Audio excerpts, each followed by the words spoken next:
Sorry, Isaac. Oh, you even remember my name. Well, thank you, Lawrence. I remember yours as well. No worries. So I'm coming in with a morality kind of question. So, just as a pre-question, you're not vegan, right? No, but I am. I mean, I'm not vegan, but I am veg. Well, I actually am not even fully vegetarian, but I eat fish too. But I don't eat meat.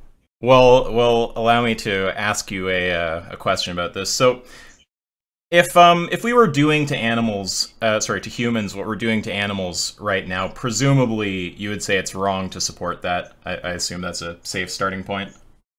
Yeah, and let me just jump in for a second and say, if you want to hear a long discussion of this, you can watch my 2-hour discussion that I did many years ago, and it's still online, I think, with my friend Peter Singer, who, as you may know, is as I say, is one of the world's most renowned philosophers, but wrote the book Animal Liberation, and he can address much more eloquently than I can the issue of treating animals with dignity. But anyway, sorry. Oh, okay, I didn't know that you'd done a conversation with Peter Singer. I'll have to watch that at some point.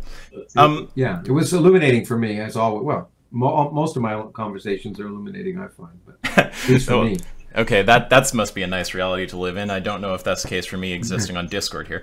But so this is my question for you. So if we wouldn't accept that for humans, but we're, supporting it, accepting it in the context of animals, I'm wondering, what is it that's true of animals that, if true of humans, would cause you to say that it's appropriate to treat them in that kind of way?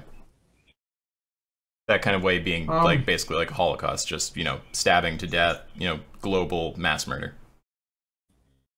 Well, look, actually, I hate to keep doing this. There's another interesting conversation I did have on my podcast with a guy named Joe Ledoux, who's a neuroscientist, trying to talk about what distinctions there might be between the rest of the animal kingdom and humans in terms of consciousness. And that's, again, another thing that's worth listening to. So I'd recommend you do it again with more knowledge and eloquence than I might be able to say. But I think there are two arguments, I guess, if that nature isn't kind or fair or just.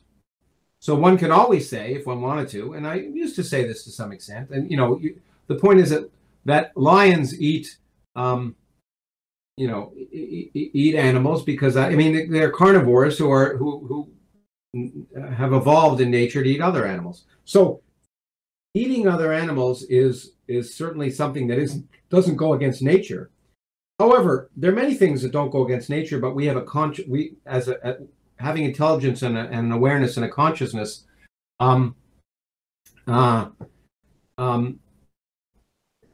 We can overcome. Okay, and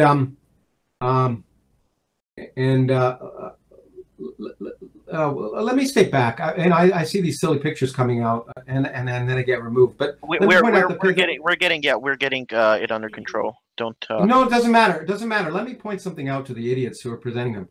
Please ignore them, Lawrence. Just ignore them, please. No, let him talk about what he wants to talk about. It was an event at Arizona State University. It was just an event at Arizona State University with lots of people, and Steve Pinker happened to be assigned to a table. And I had my picture taken at every table, so big deal. Okay, bother Arizona State University. Don't bother me about it. Anyway, just ignore them, Lawrence.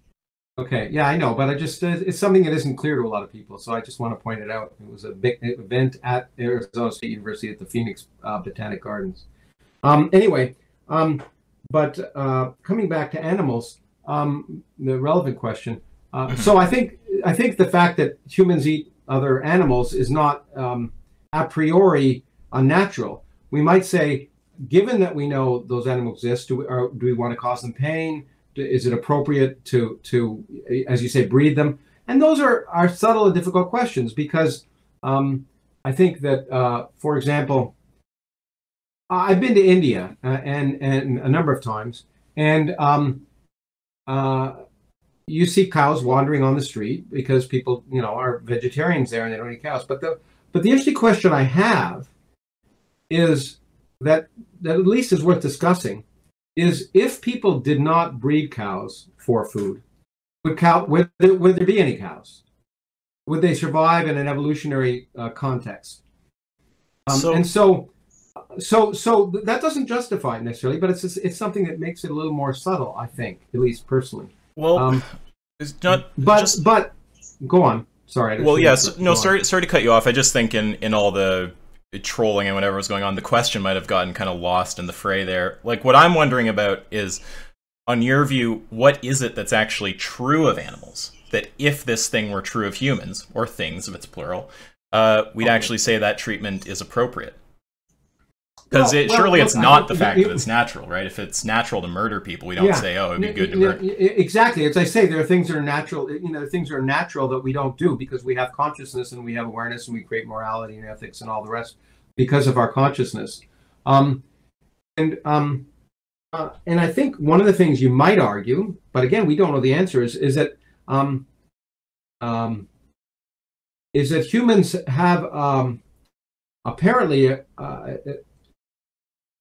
the supposition is that humans may, for example, have a greater self-awareness and ability to predict the future than animals do. What about the humans who can't do that to a greater degree than animals? Because by that logic, it would be entailed that it's okay to stab them and eat them. Isaac, well, yeah, sorry, go ahead. No. Also, I'm not trying to be rude. I'm just pushing the objection. So yeah.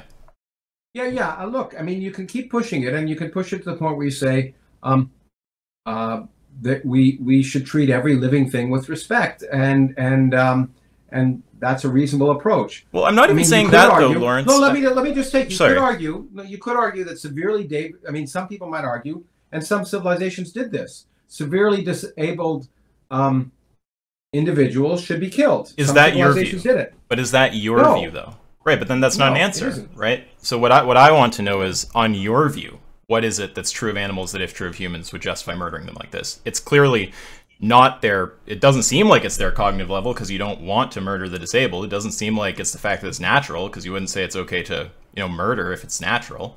So I'm just wondering, like, on your view, what actually makes the difference? I guess that the difference is one of some level of self-awareness and intelligence, I guess, and the fact of causing pain, awareness of what's happening to them. But how does that not apply? I don't eat meat. I don't eat meat. So part of the reason, it's not all the reason. Part of the reason is that, but on the other hand, I would say at some point one has to. It's a question of survival. So, for example, if my survival relied on killing an animal, I might kill it. But it doesn't. I'm asking in this so I could keep pushing the objection. So I'll just give it one last framing and let you say what you want, because I do think you're going to have quite the experience talking to Darth. I think that will be I think you'll enjoy that. But I just want to know, like, not in some other context, in this context we're in right now. It's like you're supporting this in the context of animals. You're not supporting it in the context of humans, and I want to understand what makes the difference. It's clearly not their cognitive level. If you're saying it's not okay to murder the disabled, it can't be the fact that it's natural if you don't think it's okay to murder given that it's natural. Pain, I mean, is there some meaningful difference in pain such that if a disabled person were experiencing the level of pain a cow experiences while being slaughtered, that would actually be, like, appropriate? Well, like, actually, I just want to know what makes the difference. You should listen to the podcast I did with Joe Ledoux talking about awareness of pain. That's kind of interesting. Again, he's a neuroscientist. I'm not, but it was fascinating to learn some stuff from him. But if you're saying from a fundamental perspective, is it appropriate to kill animals? You could argue that it's not morally appropriate. And if people eat some things, are they being consistent? And the answer is no. But I don't think humans are consistent, nor are they perfectly rational. Reason is a slave of passion, and I think that you can make an argument from that perspective that you should not eat any animal, and it's a perfectly reasonable argument. Thanks, Lawrence. I appreciate you engaging with the criticism in good faith and just, like, being willing to take some badgering on the topic. So thanks, and enjoy your talk with Darth. I'm used to being badgered, but no. Thank you so much. Thank you so much, Isaac. Thank you so much for that engaging conversation.